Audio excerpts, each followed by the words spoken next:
قل هذه سبيلي أدعو إلى الله على بصيرة أنا ومن اتبعني وسبحان الله وما أنا من المشركين.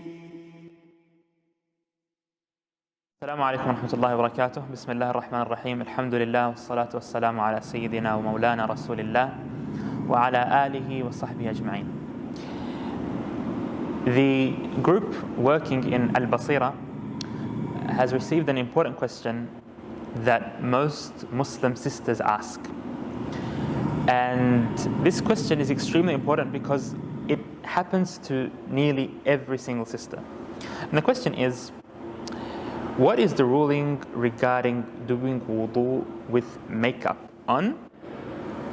And what is the ruling regarding the halal makeup or wudu-friendly makeup that is well known to everyone and people use? So the answer is Bismillah ar-Rahman ar-Rahim, alhamdulillah, wa salatu wa salamu ala Sayyidina Rasulillah wa ala alihi wa sahbihi ajma'in. That an important condition in wudu is that the water touches the skin itself. Not only does it touch the skin, but it flows over the skin. So it's not permissible in wudu, for example, to just get a wet cloth and touch your skin with it. The water needs to flow over the skin. And the same thing regarding the nails of a person. And that's what wudu means. And many ahadith tell us that the Prophet ﷺ ordered some Sahaba who missed a tiny dot on their foot in wudu to redo that part.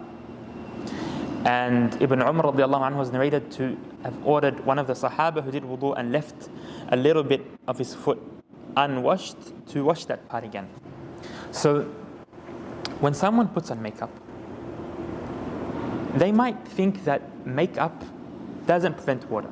I'm still washing my face.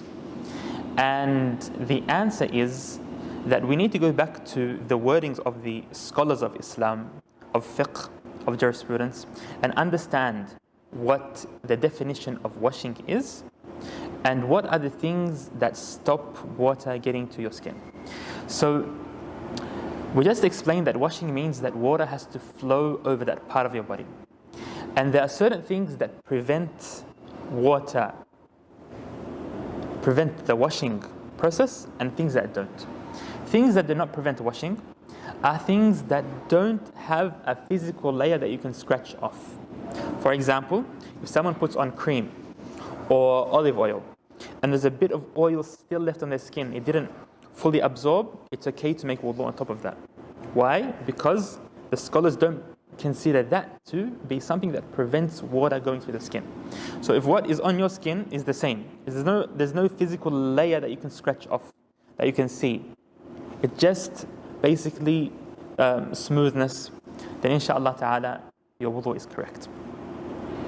But if there is a layer on your skin, whether that is mascara or lipstick or anything, and there's a layer that can come off, if you were to wipe it, you find that the tissue that you wipe with comes back and it's not clean. It comes back with a layer of dust on it or with a bit of lipstick on it, then it's not permissible to do wudu on top of these things. Whether it's nail polish, whether it's something on your face, whether it's something on your hair, it's not permissible to do wudu on top of these things because it's considered to prevent the water in Islam.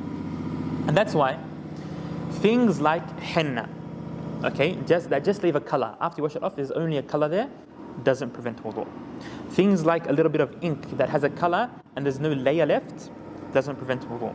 But things like lipstick, nail polish, and other products that leave a layer, even if it's a small layer, prevent wudu, and your wudu is not correct if you do it with them. Now, regarding halal nail polish, I know one of my teachers once did a test, and he got a tissue and he put a layer of normal nail polish on top of that tissue, and a layer of the halal nail polish on the other tissue. And once they dried, he dropped a few drops of water on top of each layer, and the water didn't go through any of them. Okay, and even without this experiment, the reality of what I know and what I understand and have seen from halal nail polish is that it does leave a layer on your skin. So if it leaves a layer, it's not permissible to wash on top of, and you need to remove it before you do your wudu. And of course, perfecting wudu isn't only important in Islam, but it's also a condition for your salah to be accepted, the most important act of worship.